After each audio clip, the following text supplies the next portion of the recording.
बिस्मिल्लाहिर्रहमानिर्रहीम। स्टूडेंट्स, आज हम लेक्चर 18 डिस्कस करेंगे। स्ट्रक्चरल आइसोमरिज्म की लास्ट 2 टाइप रह गई थी हमारी, मेटामरिज्म एंड टॉटोमरिज्म, और उसी दोनों टाइप्स को आज के लेक्चर में हम डिस्कस करेंगे। तो सबसे पहले हम मेटामरिज्म को देख लेते हैं कि मेटामरिज्म क्या होता है।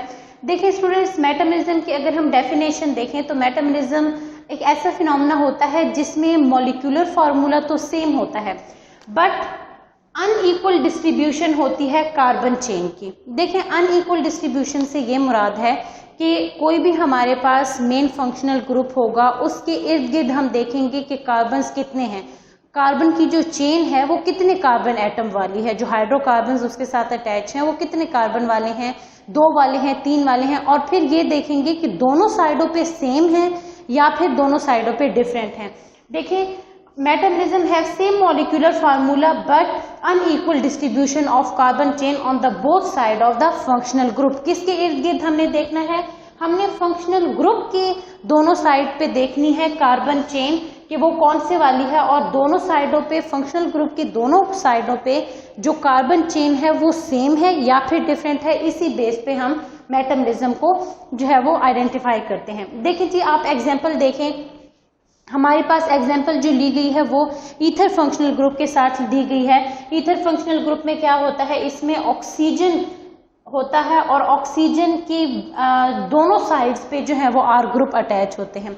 अब देखें, आप ये फर्स्ट वाली फॉर्म में देखें तो भी हमारे पास फंक्शनल ग्रुप ईथर है, दूसरी साइड पे आप देखें तो भी हमारे पास फंक्शनल ग्रुप कौन सा है जी, ईथर ही है, ऑक्सीजन है। अच्छा, अब ये देखें, दूसरी चीज हमने क्या देखनी है, फंक्शनल ग्रुप के बोथ साइड पे हमने कार्बन चेन देखने हैं। तो जी देख लेते हैं हम कि कौन से हैं कार्बन चेन यहाँ पर जो अटैच हैं। देखिए, फर्स्ट वन फॉर्म जो है उसमें यहाँ पर जो आर ग्रुप अटैच है, राइट साइड पे जो आर ग्रुप अटैच है वो मिथाइल ग्रुप है, CH3, सिर्फ एक कार्बन वाला मिथाइल ग्रुप है। दूसरी साइड पे आप देखें कि आर ग्रुप अटैच है, तो ये आर ग्रुप कौन से वाला है, ये 3 कार्बन वाला आर ग्रुप है। तो देखें, इसको हम कहेंगे मिथाइल प्रोपाइल ईथर, कि एक साइड पे मिथाइल है और एक साइड पे प्रोपाइल ग्रुप है, और ईथर फंक्शनल ग्रुप उसके अंदर, क्योंकि ईथर फंक्शनल ग्रुप है इस वजह से उसे ईथर का नाम देंगे। तो अब इसमें क्या हुआ, इसमें एक साइड पे एक कार्बन वाला आर अल्काइल, दूसरी साइड पे 3 कार्बन वाला आर ग्रुप है।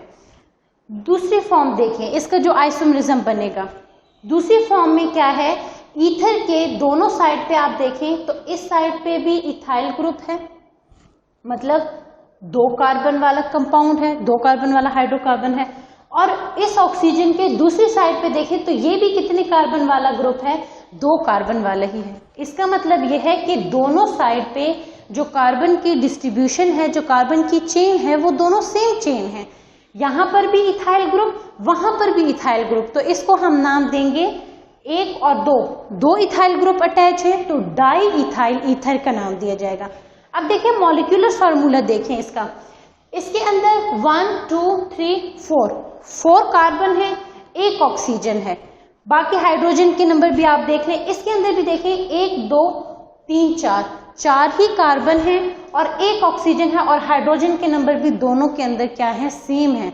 इसका मतलब यह है कि इसका जो मॉलिक्यूलर फार्मूला है वो क्या है, वो बिल्कुल सेम है, लेकिन डिफरेंस कहाँ पे आया, फर्क कहाँ पर आया, फर्क आया कार्बन चेन की डिस्ट्रीब्यूशन में, कि फंक्शनल ग्रुप के इर्द गिर्द जो कार्बन चेन की डिस्ट्रीब्यूशन हुई है वो डिफरेंट थी।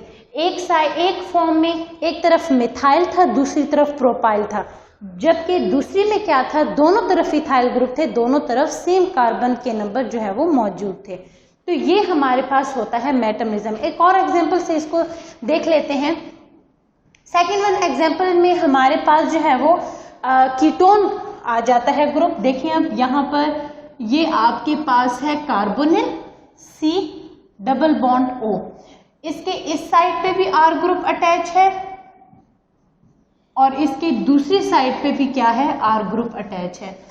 अब देखिए, यहाँ पर आर ग्रुप जो है वो कौन से वाला है, यहाँ पर जो आपके पास आर ग्रुप है वो 2 कार्बन वाला है, इथाइल है, सेम यहाँ पर भी 2 कार्बन वाला जो है वो इथाइल ग्रुप है। लेकिन यहाँ पर देखें तो यहाँ पर ये आपका हो गया कार्बोनिल, इस तरफ देखें तो R ग्रुप है और इस तरफ भी देखें तो R ग्रुप है, लेकिन अब इस तरफ जो R ग्रुप है वो सिर्फ एक कार्बन वाला है और इस तरफ जो R ग्रुप है वो 3 कार्बन वाला है। तो टोटल कार्बन तो इसके अंदर भी 5 है और इसके अंदर भी 5 है, लेकिन जब हमने फंक्शनल ग्रुप के इर्द गिर्द कार्बन चेन की डिस्ट्रीब्यूशन देखी तो वो दोनों में क्या है, डिफरेंट है। इसमें 2 कार्बन इस साइड पे और 2 कार्बन इस साइड पे सेम है, लेकिन यहाँ पर 3 कार्बन एक साइड पे और 1 कार्बन जो है वो दूसरी साइड पे। तो कार्बन चेन की जो डिस्ट्रीब्यूशन है वो क्या हो गई है, डिफरेंट हो गई है दोनों में। दूसरा, आप इसको जब नाम देते हैं तो देखिए यहाँ से अगर आप देखेंगे तो 1, 2 और ये 3 पोजीशन बन रही है और इसकी 1 और 2 बन रही है, तो इसीलिए जहाँ पर 3 पोजीशन बन रही है उसको आप 3 पेंटानोन का नाम देंगे और जहाँ पर 2 पोजीशन बन रही है उसको आप 2 पेंटानोन का नाम देंगे। पेंटेन होता है 5 कार्बन वाला, लेकिन हमने पेंटेन की जगह पेंटानोन क्यों लिखा? पेंटानोन हमने इसलिए लिखा क्योंकि ये कीटोनिक ग्रुप है, तो कीटोन से निकला है नोन, तो पेंटेन से ये क्या बन गया, पेंटानोन बन गया। और 3 और 2 किस वजह से? क्योंकि जो कार्बोनिल ग्रुप मौजूद है जिस पोजीशन पे, उस पोजीशन को हमने जो है वो आइडेंटिफाई करना होता है। तो जी मेटामरिज्म के अंदर हमने क्या देखा? मेटामरिज्म के अंदर हमने ये देखा कि एक फंक्शनल ग्रुप होता है, उस फंक्शनल ग्रुप के दोनों साइड पे हम कार्बन चेन की डिस्ट्रीब्यूशन देखते हैं।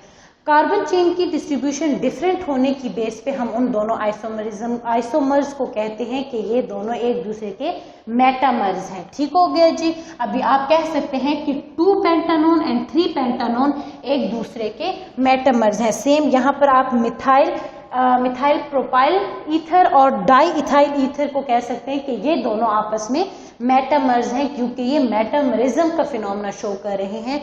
इनके फंक्शनल ग्रुप के इर्द गिर्द कार्बन चेन की डिस्ट्रीब्यूशन एक दूसरे से डिफरेंट है और मॉलिक्यूलर फार्मूला दोनों का सेम है। नेक्स्ट टाइप की तरफ आते हैं। लास्ट वन टाइप है स्ट्रक्चरल आइसोमरिज्म की, जिसको नाम दिया जाता है जी टॉटोमरिज्म का। टॉटोमरिज्म क्या होता है जी? Tautomerism have same molecular formula but different position of 1 hydrogen atom. Same molecular formula, ये तो हमें बात पता चल गई क्योंकि तमाम स्ट्रक्चरल आइसोमरिज्म में हमने यही चीज देखी थी। फर्क कहाँ पर आया जी? Position of 1 hydrogen atom. Tautomerism की जो वजह है बनने की, वो कौन बनता है? वो हाइड्रोजन एटम बनते हैं। हाइड्रोजन एटम एक अपनी पोजीशन को चेंज करेगा और उस पोजीशन के चेंज हो जाने की वजह से 2 आइसोमर्स प्रोड्यूस होंगे, जिन्हें हम कहेंगे कि ये एक दूसरे के टॉटोमर्स हैं। ये हमारे पास अमाइनो एसिड्स भी शो करते हैं, ज्यादातर ये एल्डिहाइड और कीटोन्स शो करते हैं ये वाला आइसोमरिज्म। तो एग्जाम्पल की जानिब बढ़ते हैं। हम एग्जाम्पल देख लेते हैं कि एग्जाम्पल में जो है वो एग्जाम्पल से हम समझते हैं कि टॉटोमरिज्म किस तरह से होता है। अच्छा जी, देखिए पहले फॉर्म के अंदर अगर आप देखेंगे तो इसमें हमारे पास एक तरफ जी एसीटोन है और दूसरी तरफ प्रोप 1-ene-2-ol है। सबसे पहले तो आप देख लें कि मॉलिक्यूलर फार्मूला दोनों का देखें, बिल्कुल सेम होगा। 1 2 3, यहाँ पर 1 2 3 कार्बन है दोनों साइड्स पे। ठीक हो गया जी। एक ऑक्सीजन है, इधर भी एक ऑक्सीजन, इधर भी एक ऑक्सीजन, 6 हाइड्रोजन है, यहाँ पर भी 6 और इस साइड पे भी 6 हाइड्रोजन है। मॉलिक्यूलर फार्मूला क्या हो गया? एग्जैक्टली सेम हो गया दोनों का, लेकिन अब फर्क कहाँ पर आया है? चले जी यही देखते हैं हम। देखिए जी, यहाँ पर आप देख रहे हैं ये एसीटोन है। एसीटोन कीटोन है जिसमें कार्बोनिल ग्रुप यहाँ पर R और उसके साथ यहाँ पर भी R, मतलब कार्बोनिल ग्रुप के साथ दोनों साइड पे कार्बन अटैच हैं, इस वजह से ये कीटोनिक ग्रुप है। अब कीटोनिक ग्रुप में यहाँ पर भी मिथाइल और यहाँ पर भी मिथाइल अटैच है, तो जी ये तो हो गया एसीटोन। अब यहाँ पर फर्क क्या हुआ? इसके अंदर हुआ ये कि इस CH3 में से एक हाइड्रोजन, आप इसको अगर इस तरह से लिख लें तो क्या हुआ? अब ये जो एक हाइड्रोजन है ये कहाँ चला गया? ये इस ऑक्सीजन के पास चला गया। ऑक्सीजन के पास जब ये गया तो इसने क्या बना दिया? इसने OH बना दिया यहाँ पे। अब ऑक्सीजन जी बना सकता है मैक्सिमम 2 ही बॉन्ड, 2 से ज्यादा बॉन्ड वो नहीं बना सकता।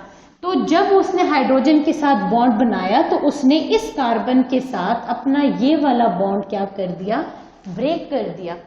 जब उसने इस कार्बन के साथ अपना ये वाला बॉन्ड ब्रेक किया और हाइड्रोजन को अपने साथ लगाया तो उसके तो बॉन्ड 2 पूरे हो गए ऑक्सीजन के, लेकिन अब इस कार्बन को जी मसला पेश आया क्योंकि इस कार्बन के 4 बॉन्ड तो पूरे ही नहीं हो रहे थे।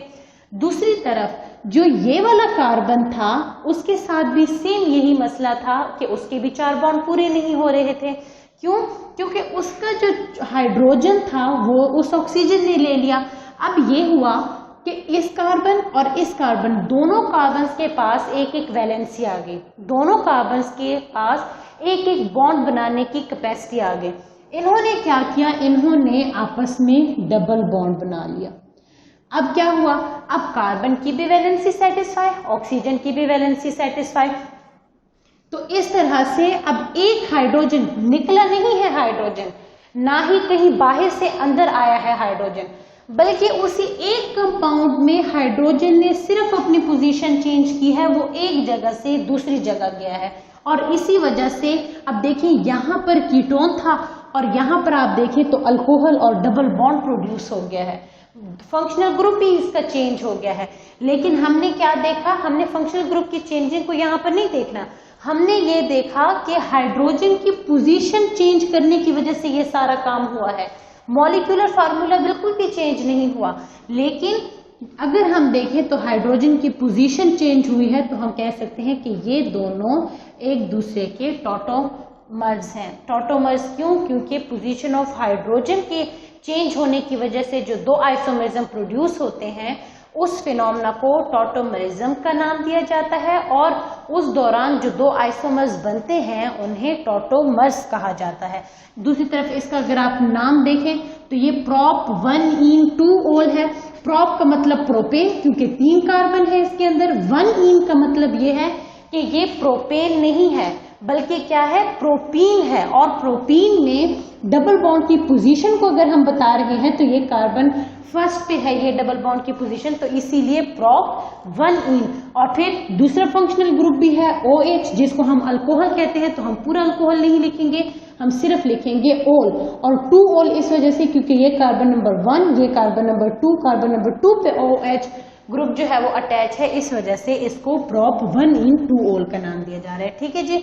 अब हम आते हैं जी अमाइनो एसिड्स की तरफ, ज्विटराइन की फॉर्मेशन की तरफ, जो कि टॉटोमरिज्म की वजह से ही बनते हैं, ज्विटराइन की फॉर्मेशन होती है। ये आपके पास इंपॉर्टेंट भी है ये वाला शॉर्ट क्वेश्चन। इसके अंदर हम देखते हैं कि ज्विटराइन की फॉर्मेशन होती किस तरह से, ये आपके पास मोस्ट इंपॉर्टेंट शॉर्ट क्वेश्चन है, बहुत बार आया हुआ है। अच्छा जी, यहाँ पर ज्विटराइन की फॉर्मेशन होती है जी अमाइनो एसिड से। अमाइनो एसिड से कैसे होती है? सबसे पहले तो आप ये देखें कि अमाइनो एसिड है क्या। अमाइनो एसिड में ये होता है कि एक कार्बन सेंटर में मौजूद होता है, उसने अपने साथ 4 डिफरेंट ग्रुप जो है वो अटैच करवाए हुए होते हैं। एक तरफ उसने हाइड्रोजन अटैच करवाया होता है, एक तरफ अल्काइल ग्रुप उसके साथ अटैच होता है, एक तरफ उसके साथ एसिडिक ग्रुप होता है, और एक तरफ उसके साथ बेसिक या फिर आप अमाइन ग्रुप कह लें वो अटैच होता है। ये जो C डबल बॉन्ड OH है ये इस तरह से है आपके पास, C डबल बॉन्ड O और यहाँ पर OH, तो ये आपने पढ़ा है कि ये क्या है, एसिडिक ग्रुप है। ठीक है, जिसे आप कार्बोक्सिलिक एसिड भी फंक्शनल ग्रुप में आपने ये चीज पढ़ी है। और दूसरा ये NH2 है, तो NH2 क्या होता है जी, NH2 आपके पास बेसिक ग्रुप भी होता है और इसको आप जो है वो अमाइन का नाम भी देते हैं। अच्छा, अब होता क्या है इस अमाइनो एसिड में? इस अमाइनो एसिड में ये होता है कि ये, जैसे मैंने आपको बताया कि ये एसिडिक ग्रुप है, तो एसिड की प्रॉपर्टी आपने पढ़ी हुई है कि एसिड क्या करेगा, एसिड की ये खसूसियत होती है कि वो एक प्रोटॉन रिलीज करता है।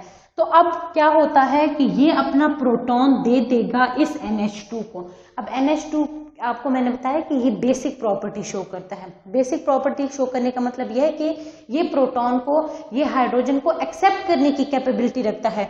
तो अब इसमें ये होगा कि ये जो एसिड है ये हाइड्रोजन रिमूव करेगा, रिलीज करेगा, और उस हाइड्रोजन को ये जो NH2 है ये गेन कर लेगा। तो इसके ऊपर पॉजिटिव चार्ज, और जिसने रिलीज किया उसके ऊपर नेगेटिव चार्ज आ जाएगा। इसका ये जो H है ये यहाँ से रिमूव होके यहाँ पर इस अमाइन के साथ आ जाएगा, तो ये NH3 बन जाएगा। तो इसके ऊपर पॉजिटिव और इसके ऊपर जो है वो नेगेटिव चार्ज आ जाएगा और इसको हम अब नाम देंगे ज्विटर आयन का। ज्विटर आयन एक ऐसी स्पीशीज होती है जिसके अंदर दो पोल्स मौजूद होते हैं। अब आप देखें इस एक ही कंपाउंड में पॉजिटिव और नेगेटिव पोल बन चुके हैं, तो इसको अब हम नाम देते हैं ज्विटर आयन का। और ज्विटर आयन बना क्यों, इसकी फॉर्मेशन हुई क्यों, वो इस वजह से हुई क्योंकि इसके अंदर हाइड्रोजन की पोजीशन चेंज हुई। हाइड्रोजन जो है वो यहाँ से एसिड कार्बोक्सिलिक एसिड को छोड़ के NH2 की तरफ आया और कार्बोक्सिलिक एसिड से अमाइन की तरफ आया, तो उसकी वजह से ज्विटर आयन की जो है वो फॉर्मेशन हो गई। तो आज के लेक्चर में हमने ये दो ही टाइप पढ़नी है, ये मोस्ट इंपॉर्टेंट है, तो आप लोगों ने जो है वो इसे अच्छे से प्रिपेयर कर लेना है।